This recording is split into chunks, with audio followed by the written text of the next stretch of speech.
So the spring season is always very busy here on the homestead. We obviously put in a very large garden, kitchen garden, and of course we grow things for our little farm stand so that the kids can sell. And another side business is tree nursery, which in past videos I've shown you that. This year we've got a lot of trees potted. It took me quite a while, actually, a few days to get them all in. But I'll show you what we got in stock. They should be ready to go probably by the fall. I got probably 150 white pine. And they pot up nice. They transfer from bare root to pots very readily. A very low mortality rate, just, for your information. They should do well for your little home nursery if that's something you are interested in. These are older stock. These are hemlock. These are actually for our property. Got a few places I want to put the eastern hemlock in. They actually are one of the few evergreens that can grow in somewhat shady areas. They're actually a beautiful tree. As they mature, they do have some pest problems. If you know about that can be an issue, but typically it doesn't affect the younger ones. Of course, we have our deciduous trees over here.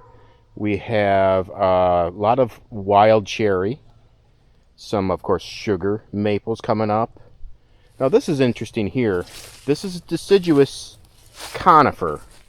This is a bald cypress. Now, I wouldn't recommend this for your nursery, only because the mortality rate was very high. It grows with a taproot. Anything with like a taproot just doesn't really transfer well. Maybe your experience is different, but no, I wouldn't get bald cypress again. It's a very interesting tree. It can develop what's called knees, and it's more, you see them more in the south, but it is zone 5 hardy, so you can grow it in New York. But like I said, from bare root to pot to just planting it somewhere, the mortality rate is somewhat high. But you can see I have a lot of little pawpaws coming up. I'll probably pawpaws are great sellers. Any fruit tree really is great. But I'll be potting up a lot of them for the farm stand. And of course, evergreens are always a big seller. People love their evergreens. So I have another few hundred over here. We have the balsam fir. Got over 100 here. Next to it is the blue spruce, which spruce transfer very well.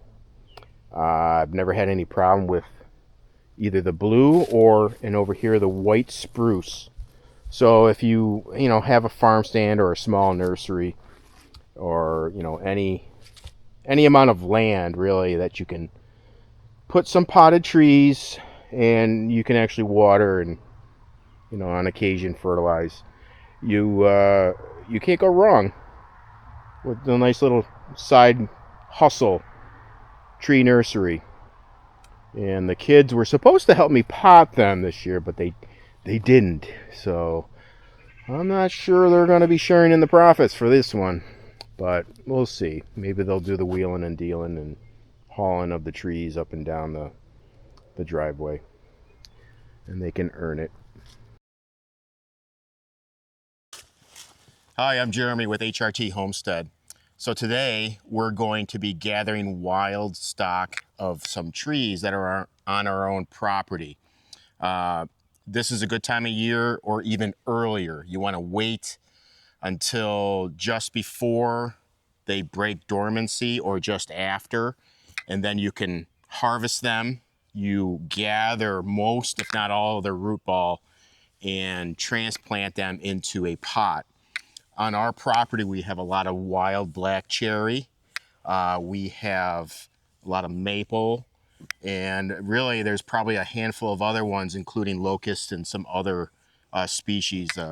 a butternut, and a few others that I've identified. But today we're going to be doing black cherry. And my daughter, I'm going to show her how. She's already helped me pot up a bunch of evergreens, and we're going to handle the black cherry. I'll show you what size is ideal to harvest, and we'll pot it up for you.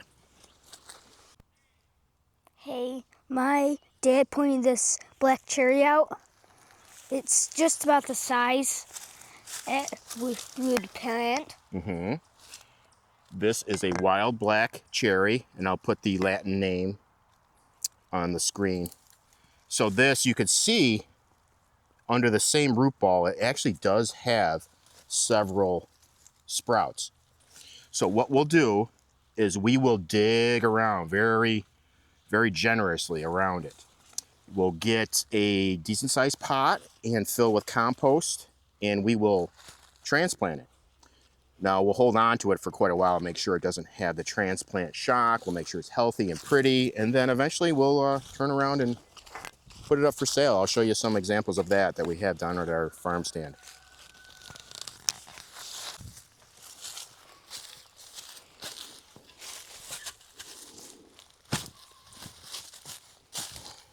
So what you want to do is you completely sever. Use the shovel. Use a nice sharp shovel. Give it a nice strong cut. See that? You always give a little space from the little trunk of the tree. Straight down. Now you can see, you pry it up. See that? You want to grab that pot. So you can see what we have here is a nice ball. This is a vine on top. We want to get that cut without ripping our wood, or not our wood, our actual root ball apart. I can't even talk today. So you always have some sharp loppers. Now this will go right into here.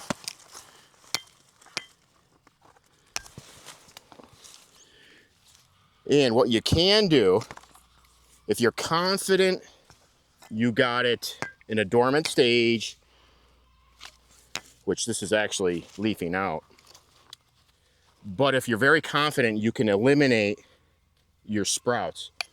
Your multi-trunk black cherry is notorious for that. I just keep it until I know. So you have some nice rich compost around. You have 2 decent sized stalks. You have a good amount of root ball. And we will use our homemade compost to pack in around this. We're gonna water it in. And after that, it's maintenance. So you get a good, I would say, 90% make it. You will get a mortality rate of when you transplant trees. But if it's a young tree and you're getting it early in the spring or even dormant, boom, you can get that right up to like a 95, 98% success rate. But I'm showing my daughter what she could do. She wanted some things to sell at the farm stand. So this fall, this tree will be probably for sale. And I'll show you what we've got down there for the spring now for sale. And you'll see, it's just an easy way to propagate on your own property, harvest a wild tree. It's good for the environment. It's good for your pocketbook. And it's fun. I think it's fun. What do you think, V? Yeah. Yeah. Let's go get some compost in here.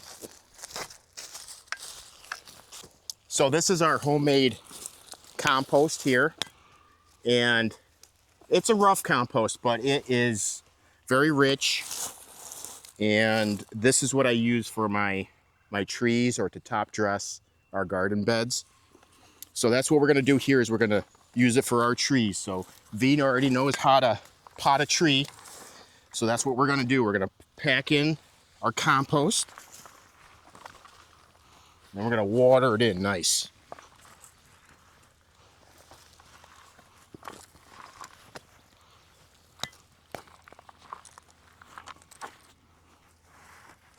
So as you fill, remember you want to pack in on the sides, make sure all those roots are totally encased.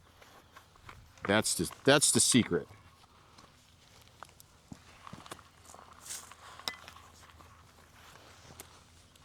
So we get on the sides, pack it in.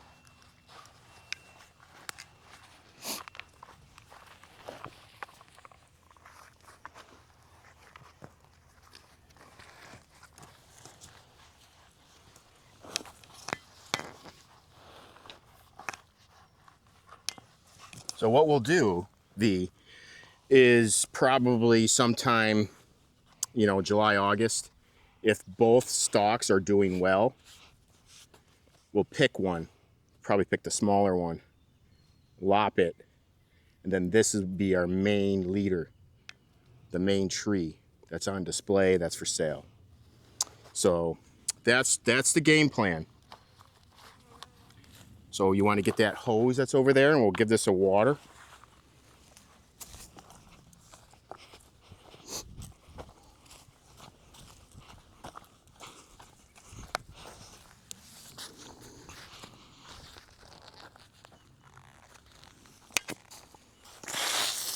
Whoop, I'll turn it on.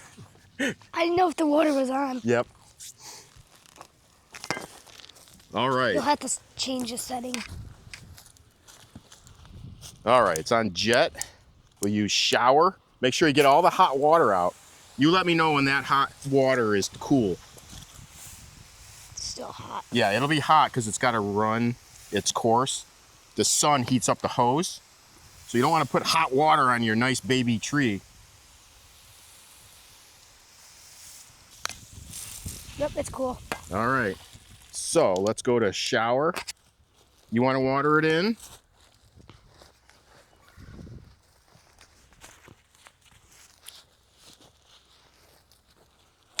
Nice and gentle, okay?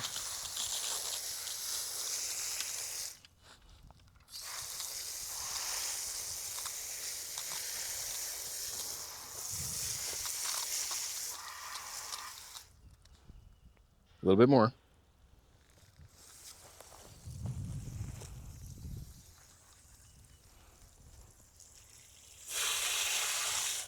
Don't want to overblow them with water. It's okay to give it a nice... You think you're overwatering it, but what you're really doing is you're settling the soil around the root ball. And then you're going to come back, put some more soil on it, and probably water it again.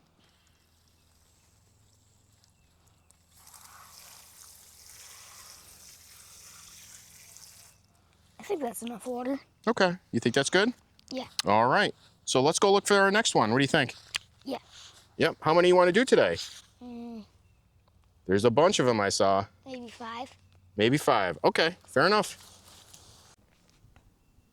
Hi, I'm Luke from HRT Homestead, and these are raspberries, and we wanted to sell them at the farm stand for $3 or $4. I think we're gonna sell for 5.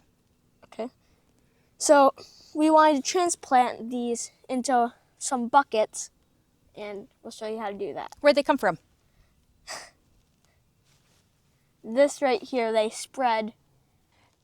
So what we're gonna do today is we're gonna take, this is a red raspberry plant that has kind of grown under its pot and out. So we have all of these volunteer raspberries here. These volunteer raspberries we're gonna pot up and sell them at our farm stand. And that's our plan for today. So Luke, do you know how to take those out, shovel them out? Here, do this, show this one. Make sure the roots are really a lot deeper than you think. They go really far. So you gotta go really deep and don't pull on the plant because you'll break it.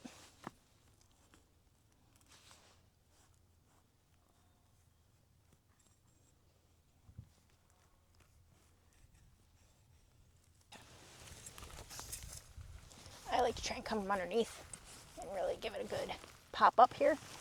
Oh yeah, it's got lots of roots. The roots are actually spread like all here. I can feel it. So I'll try and break some of them up, but not all of them up. Ugh. Ugh. No, it's amazing root system in there. So this is our little raspberry plant. Got a nice root system in here. We're gonna put it in our little pot here. Let me go get some of the dirt. Here you go, you can use this. Oh. I kept that little extra one. And just, you wanna put the dirt on top, Luke? Yeah.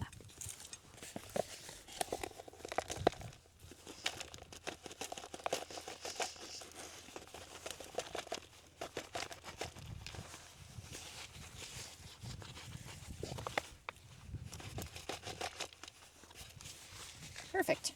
Push down a little bit, make sure that root makes good contact with the soil. And there we go. A new little raspberry plant for our farm stand that really didn't cost us anything except for a little bit of potting soil and the pot, which we kind of recycled. Sounds good. Thanks, Anything Luke. you'd like to add, Luke? You do get some delicious stuff from raspberries. It's really nice. There's black caps, which are black raspberries. There's yellow raspberries, and there's red raspberries. We like red raspberries the most, but it's up to you what one do you like the most. Yep. See you next time. Bye.